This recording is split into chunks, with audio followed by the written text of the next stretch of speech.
Môre sê Radio Fynbos luisteraars.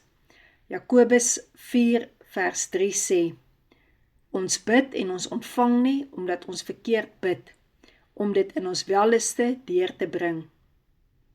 Die boodskapvertaling sê, hoekom vra julle nie 'n slag opreg vir God nie? Julle sê dalk, ja ons bid tog, maar God gee nie vir ons wat ons vra nie. En daar is 'n goeie rede voor, julle motiewe is verkeerd. Julle vra die goed van God, sodat julle dit so stout kinders net vir julleself kan hê. Dit gaan net om julleself en om niemand anders nie. Gebed is lof aan God. En die hoofdoel is om God se naam groot te maak, soos in Onse Vader, is die hooffokus, ons praat met God en ons maak hom groot, ons verheerlik sy naam. Maar gebed vra ook voorbidding vir ander, nie net elke keer vir ons eie behoeftes nie, maar vir almal om jou. Daarom word gepraat van 'n gebedsaltaar. Dit is 'n offer wat jy bring, wat soos 'n wierookoffer reguit hemel toe gaan. Ons is tog bewus van ander se nood, en baie keer voel ons oorweldig deur dit wat ons net niks aan kan doen nie.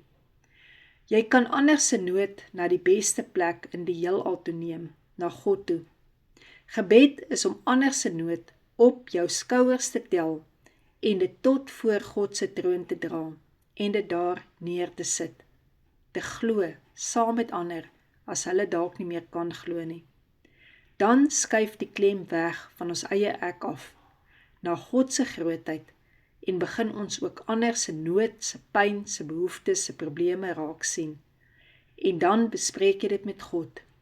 Hoe fantasties sal ons lewe nie verander as ons meer met God praat oor ander, deur vir hulle te bid, as om hulle ere te bespreek met mekaar nie.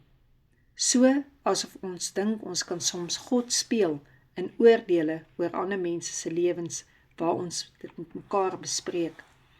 Ja, soms is ons eie pyn so groot en ons behoeftes so intens dat ons net krag het om vir onsself te bid. Maar ons moet mooi dink vanoggend daaraan, want dit gaan nie net oor ons eie binnekamertyd nie, maar waar ons vir mense ook kan intree, wat Heilige Gees op ons harte lê om voor te bid. Ja, self te bid vir daardie mense wat ons nie eers van kan hou nie, waarmee ons nie eers oor die weg kom nie, maar te besef, jou gebed is die begin waar hulle in aanraking kan kom met God. Ons kan ander so 'n paar sentimeter net hoor van die grond af optel, dat God hulle kan aanraak, self al weet hulle nie eers, jy bid vir hulle nie.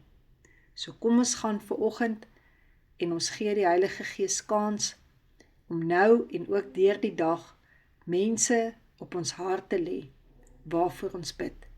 En hoor mooi, op jou hart te lê, dat jy regtig uit jou hart uit vir daardie persoon sal bid, en dat jy weet, waar jy intree en waar jy bid, daar kan God se woorde in sy eie woord, die Bybel, nie leeg terugkeer nie, maar sal dit gaan vir waartoe jy dit gestuur het, waartoe God dit gestuur het, vir jou gegee het, sodat jy dit kan uitstuur.